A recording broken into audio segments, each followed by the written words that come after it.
Assalamualaikum warahmatullahi wabarakatuh. Assalamualaikum warahmatullahi wabarakatuh.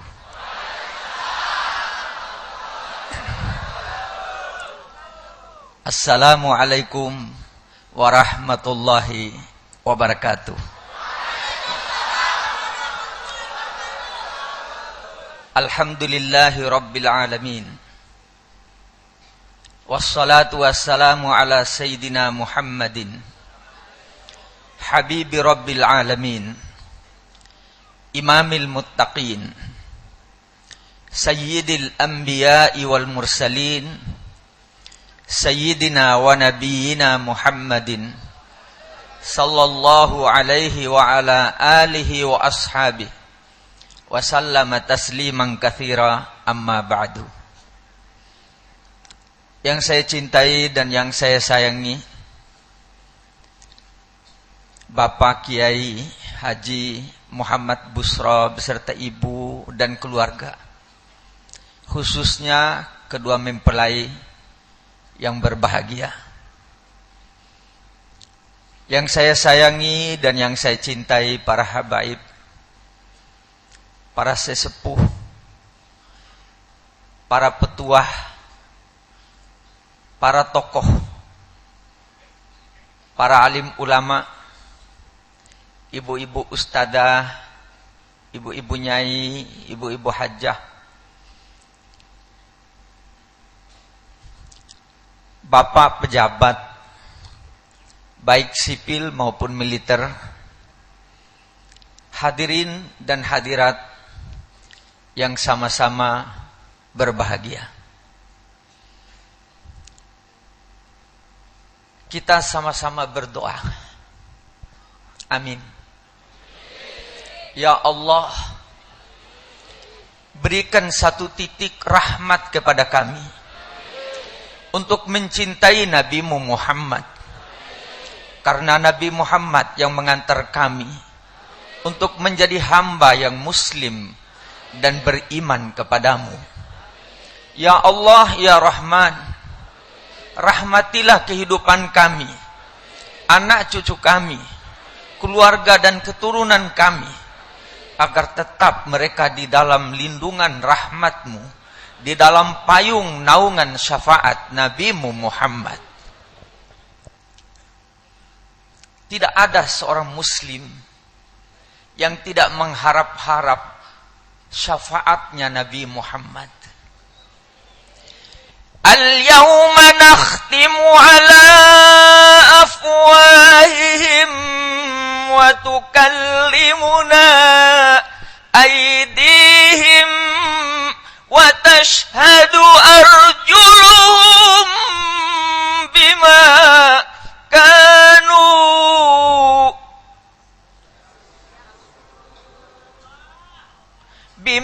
kanu yaksibun. Ojo yaksibun, naudzubillah. Yaksibun. Coba. Akhir nun itu Quran yang awal mengajarkan manusia tentang eho. Nun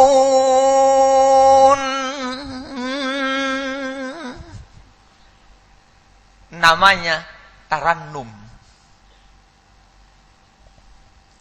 Tidak ada agama seindah agama Islam. Tidak ada agama sesempurna Islam. Tidak ada agama yang sejauh Islam. Islam itu jauh perginya sampai ke surga. Dan neraka sangat dekat dengan manusia.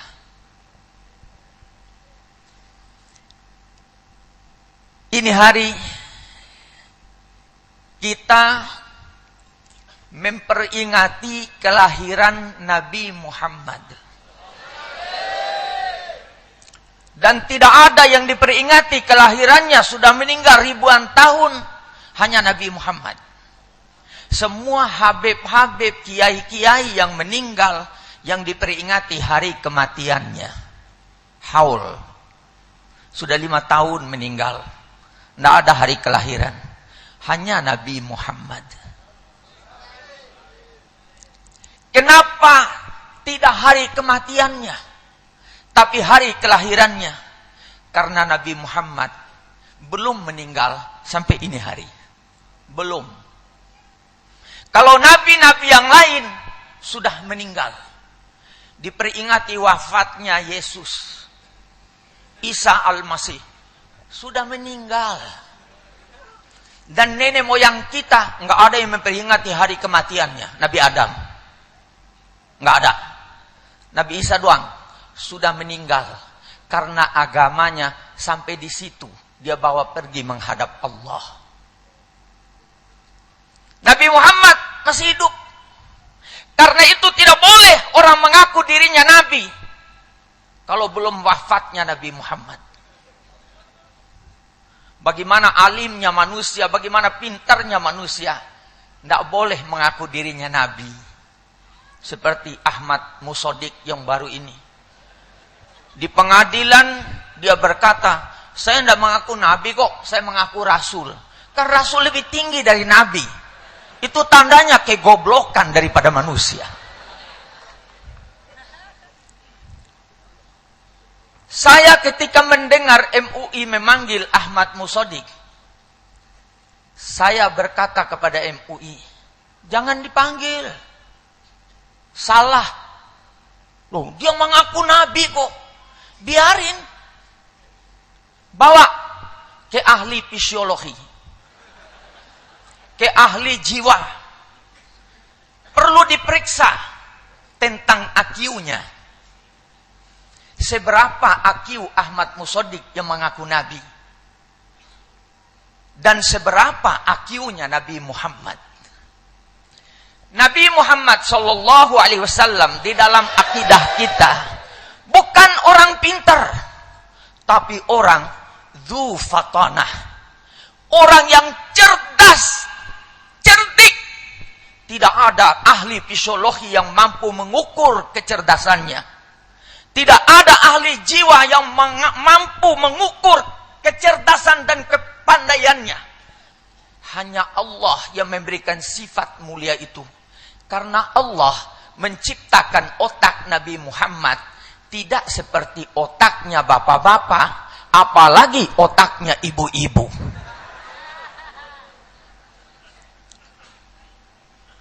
Ahmad Musodik harus dibawa kepada ahli fisiologi untuk diukur IQ-nya. Habibi yang dikejar-kejar oleh Jerman ketika dicuri oleh Indonesia untuk dikembalikan ke Indonesia karena dia mempunyai keahlian tentang keseimbangan sayap pesawat. Itu IQ-nya cuma 140.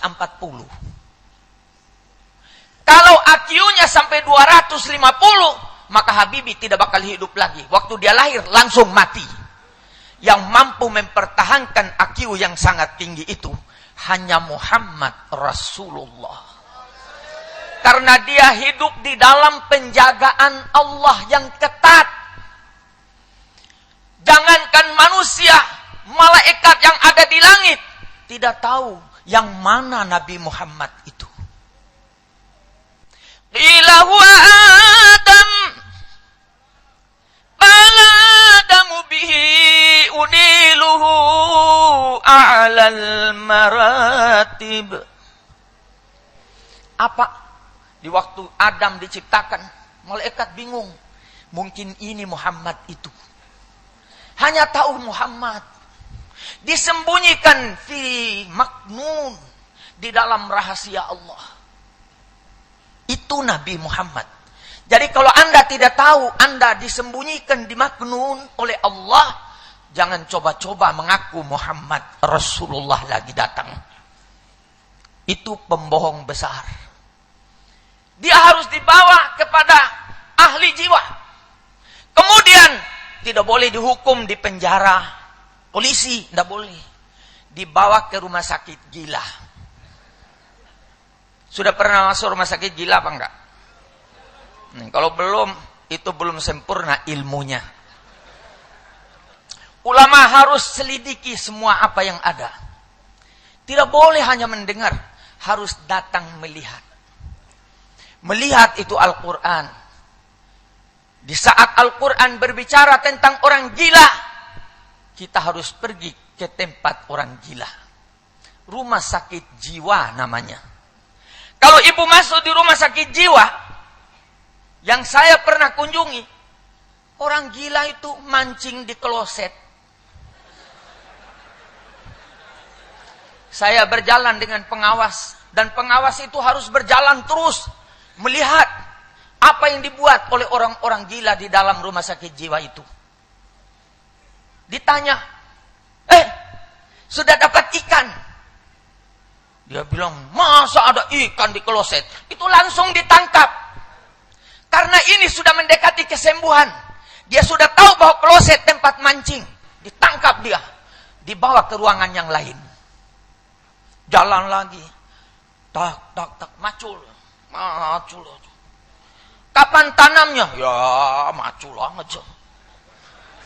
Ini tidak ditangkap. Karena gilanya masih ketat. Ini. Nggak usah ditangkap orang gila. Dibawa ke polisi. Jangan. Bawa ke rumah sakit jiwa. Ketemu lagi. Dia sedang gergaji kayu. Gergaji saja. Karena orang gila itu tidak rasa sakit sama sekali. Jadi kalau ada saudara kita yang gila atau orang liwat, orang gila, jangan dipukul. Mereka tidak tahu sakit. Biar dipukul sampai pecah kepalanya, dia tidak rasa sakit itu. Sayangilah dan kasihanilah mereka. Tapi ada orang gila yang perlu dipukul. Orang yang mengerti tapi tidak mau belajar. Itu orang gila benar-benar. Sudah ditangkap, dibawa ke gedung bioskop. Ada bioskop di rumah sakit jiwa itu. Mereka nonton di situ. Filmnya, kepalanya di bawah semuanya, kaki di atas. Jadi kalau lari itu lantai di atas, kepala di bawah. Wah, mereka yang masih gilanya ketat, itu tepuk tangan. Waduh hebat, lari. Itu orang lari kepala di bawah. Nanti pengawas duduk di situ. Ada satu, gila, kepala di bawah. Itu ditangkap tuh. Karena dia sudah sadar. Orang yang sadar itulah orang yang selalu diintai oleh Allah. Tahu punya kesalahan, sadar dia. Itu diintai terus oleh Allah. Kemana orang sadar ini ketika subuh menjelang tiba? Dia pergi mencuri ayam. Allah Subhanahu wa ta'ala perintahkan malaikatnya. Wahai malaikatku, coba lihat terus kemana itu perginya. Malaikat mengikuti. Benar-benar dia curi ayam. Ditulis kita oleh malaikat. Mencuri ayam di subuh hari. Aduh, malunya luar biasa. Ketika tangan berbicara, mulut tidak bisa bercakap, hati menjadi saksi. Tangan itu berteriak, ya Allah, ya Tuhanku, aku yang mencuri ayam di subuh hari itu. Kaki berkata, benar. Ibu mau berkata, Malaikat bilang, ojo cakap. Ini kaki sudah menyaksikan perbuatan kamu. Kemana manusia pergi? Fa aina tadhabun? Kemana kamu mau pergi wahai manusia? Untuk melepaskan diri daripada kekuasaan dan penglihatan Allah terhadap apa yang kau mau buat itu. Ngaku Nabi, dia tidak boleh diperkarakan, tidak boleh hakim menjatuhkan vonis, nggak boleh. Harus ahli jiwa yang berkata ini orang gila dibawa ke rumah sakit jiwa. Supaya tidak tumbuh lagi orang-orang yang mengaku dirinya nabi. Nabi Muhammad, orang-orang Arab Makkah tadi saya berkata, mereka mengatakan kepada Nabi Muhammad, wa innaka lamajnun. Muhammad, kau itu gila, sungguh gila. Nabi tidak menjawab, karena Nabi seorang yang tidak tanggung-tanggung sabarnya. Itu Nabi Muhammad. Kalau kita selalu berkata, sudah notok sabar saya, lalu tangan dikepal, dihantamnya orang yang mengejeknya. Tapi Nabi Muhammad turun ayat tasliyatan lin Nabi, memberikan kesenangan kepada Nabi. Alam nasyrah laka sodra. Tidakkah kami sudah memberikan hati kamu selalu gembira, selalu senang wahai Muhammad? Tidak pernah sumpek Nabi Muhammad itu. Tidak ada makanan di rumah, enggak sumpek. Siti Aisyah pernah menuangkan gulai di pangkuan Nabi. Gara-gara Nabi Muhammad menerima satu mangkok gulai dari rumahnya Sofiyah, anak daripada Sayyidina Umar yang dikawini oleh Nabi Muhammad. Nabi Muhammad sedang duduk dengan Sayyidina Abu Bakar. Karena kebiasaan Nabi pulang dari sholat, selalu mengajak sahabatnya 2-3 orang untuk makan bersama-sama di rumahnya. Itu pekerjaan Nabi Muhammad. Sudahkah Anda melakukan itu? Kalau pulang takut dilihat teman, malah menyelinap. Nabi Muhammad memanggil, fulan, mari ikut sama kepada saya. Makan satu orang, dibagi 2 oleh Nabi, supaya bisa dimakan 2 orang. Makan 2 orang, dibagi 4 oleh Nabi, supaya bisa makan untuk 4 orang. Itu pekerjaan Nabi Muhammad. Orang seperti inilah yang dipilih oleh Allah, ijtaba, dipilih oleh Allah menjadi Rasulullah. Masa orang seperti ini kita tidak mau memperingati hari kelahirannya? Karena sejarahnya indah. Nggak seperti sejarah Abdul Hamid.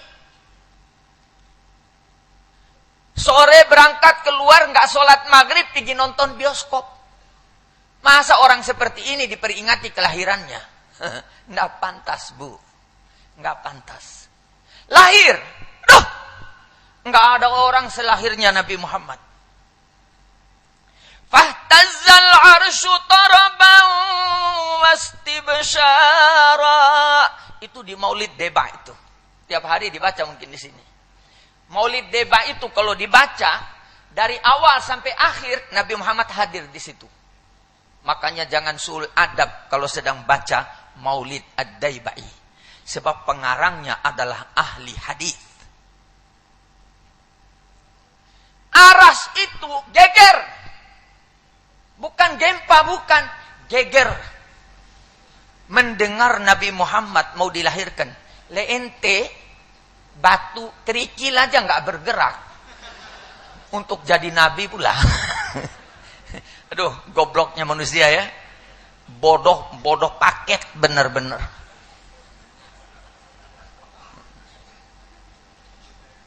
Wazdadal kursiyu haibatan wa waqara. Aduh, keagungan Allah yang sangat dahsyat itu menjadi gemerlapan karena mau lahirnya Nabi Muhammad. Wamtalatis samawatu anwara. Yang dulu bintangnya redup-redup, ketika Nabi itu lahir, terang benderang, bertambah energinya. Karena Nabi Muhammad ini diciptakan dari nur oleh Allah. Matahari dulu itu redup. Di zaman Nabi Adam masih redup. Di zaman Nabi Musa masih redup. Di zaman Nabi Ibrahim masih redup. Masih apinya merah. Setelah lahir Nabi Muhammad, apinya menjadi putih. Karena dia Muhammad adalah sumber energi dari seluruh energi yang ada. Energi matahari dari energi Muhammad. Khuliqa min nurin. Dia diciptakan dari nur, dari cahaya oleh Allah. Kita bisa dilihat muka ini karena nur Nabi Muhammad. Kalau nggak ada nur Nabi Muhammad, gelap semua orangnya ini. Hitam, pekat, bagaikan arang. Hanya gigi doang yang bisa dilihat. Seperti orang Afrika itu kalau jalan malam, mana kita bisa lihat? Hitam, gelap. Ya. Ketika dia ketawa, kelihatan giginya. Oh, manusia ada liwat. Jadi alhamdulillah kita bangsa Indonesia kulitnya sawo mateng. Ada semirip-mirip sawo, alhamdulillah. Tapi nurul iman menyilaukan mata 70 kali nyalanya matahari. Begitu cahayanya seorang yang beriman di saat nanti di dalam surga Allah. Bukan begini lagi. Karena itu Nabi pernah lelucon. Nenek-nenek nggak ada yang masuk surga. Nggak ada di surga. Nenek-nenek begini nggak ada di surga. Nggak ada. Nangis itu nenek. Bagaimana ya Rasulullah, saya ini kan nenek. Ya nggak ada nenek-nenek di surga. Di surga itu semua gadis jelita. Umur sama 16 tahun. Di sini nenek, di sana jadi gadis. Karena dia di bumi dia sholat 5 waktu tidak pernah tinggal. Aqimis sholah liduluki syamsi ila ghasaqil lail wa qur'an al-fajri inna qur'an al-fajri kana mashhuda. Manusia, ayat ini menjadi masalah bagi orang yang punya waktu telu sembahyang 3 waktu. Itu orang neraka itu. Merubah-rubah agama Nabi Muhammad. Disuruh sholat 5 waktu, dia bilang telu. Karena dia tidak mengerti bahasa Al-Quran. Yang mengerti bahasa Al-Quran hanya Nabi Muhammad. Ahli tafsir model apapun, ijma ulama bagaimanapun, belum mampu menerjemahkan firman Allah. Yang mampu hanya Muhammad Rasulullah. Gak ada nenek. Inna ashabal jannatil yawma fi syugulim fakihun. Di mana itu, Bu? Nah, di mana itu ayat itu? Di mana? Oh ya, untung. Kalau enggak jawab yang benar, tak caci maki kon. Enggak tahu hadir majelis taklim tuh. Di surat Yasin. Orang penghuni surga itu sibuk memetik buah. Itu orang surga. Bukan seperti di ini. Muncul buah tanggal 1 doang waktu terima gaji. Tanggal 15 sudah buahnya anyep. Tanggal 30 kering kerontang. Tanggal 1 keluar lagi buahnya. Tapi di sorga setiap dipetik sudah keluar masak. Karena negerinya negeri yang sangat tinggi energinya. Itu energi. Hum wa azwajuhum fi dhilalin 'alal araiki muttaqiun. Orang yang soleh, yang masuk surga dengan suami istri berbaring-baring di bawah pohon, tidur berbaring di atas permadani dari sutra. Bukan permadani ini. Ini kita sujud, korengan dahi kita. Ini nggak ada di surga, nggak ada ini. Karena pabrik nggak ada lagi di surga. Lahum fiha fakihatu wa lahum ma yadda'un. Semua sudah siap, Bu, nggak usah pakai pacul tanah. Sudah disiapkan oleh Allah. Salamun qawlam mir rabbir rahim. yang datang dari Allah, Allah mengucapkan salam kepada kita. Selamat, selamat wahai Fatimah. Selamat wahai Zainab. Selamat wahai Soleh. Selamat Abdul Qadir. Selamat Muhammad Busro. Selamat. Karena orang surga itu orang yang selamat. Karena itu agama kita dikasih nama Ad-Dinul Islam. Orang yang masuk di dalam Islam itu orang yang selamat. Jadi jangan macam-macam. Ojo, nggak usah jadi nabi, nggak usah. Terlalu repot menjadi nabi itu. Sabarnya harus sabar, benar-benar sabar. Sudah dituangkan itu golek di pangkuannya. Sayyidina Abu Bakar, mertua Nabi Muhammad yang punya anak Siti Aisyah tadi, sudah berubah wajahnya. Apa yang terjadi kalau Nabi Muhammad talak 3 kepada anak saya? Nabi masuk. Siti Aisyah pun menunggu kemarahan Nabi Muhammad. Tapi di waktu masuk, Nabi Muhammad bersabda kepada Siti Aisyah, wahai Aisyah, gantiin jubah saya dan gamis saya. Ambilkan yang baru ya, supaya saya bisa duduk dengan ayah kamu di luar. Adakah kira-kira orang seperti ini? Di sini, saya lihat Kiai Haji Muhammad Busrah, orang sabar. Tapi nggak bisa memiliki kesabaran ini. Ini orang yang kita peringati hari kelahirannya.